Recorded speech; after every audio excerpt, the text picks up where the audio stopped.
Hello friends, welcome to Madurai அரசுவை சமையல். இன்னைக்கு சாதம், சப்பாத்தி, தோசை எல்லாத்துக்கும் தொட்டுக்க அருமையான முட்டை தொக்கு எப்படி செய்யறதுன்னு பார்க்கலாம். அடுப்பில் ஒரு பாத்திரத்தை வச்சுட்டு 5 முட்டை எடுத்திருக்கேன். அது முங்குற அளவு நல்லா தண்ணி ஊற்றிடலாம்.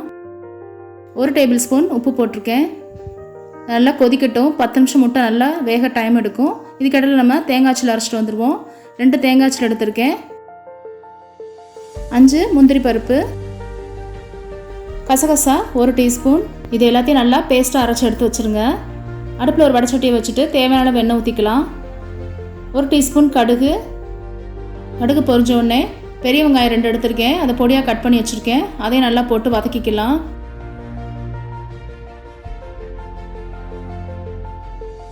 நல்லா வதங்கவும் 1 டேபிள் ஸ்பூன் இஞ்சி பூண்டு விழுது போட்டுக்கோங்க.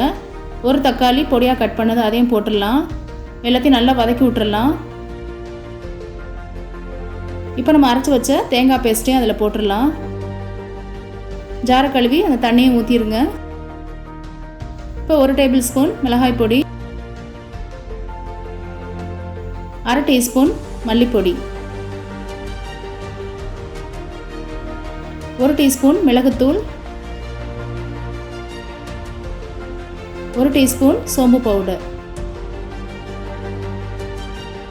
தேவையான உப்பு போட்டுக்கலாம்.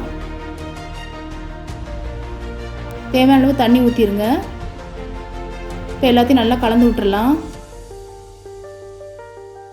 கரம் மசாலா பவுடர் 1/2 டீஸ்பூன் போட்டுக்கலாம்.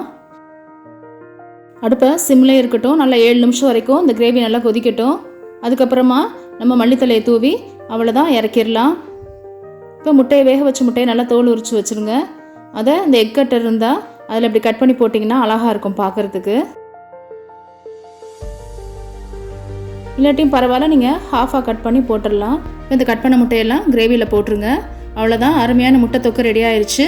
ஃப்ரெண்ட்ஸ், இந்த வீடியோ பிடிச்சிருந்தா லைக் பண்ணி, ஷேர் பண்ணி, கமெண்ட் பண்ணுங்கள். மறக்காமல் சப்ஸ்கிரைப் பண்ணுங்கள்.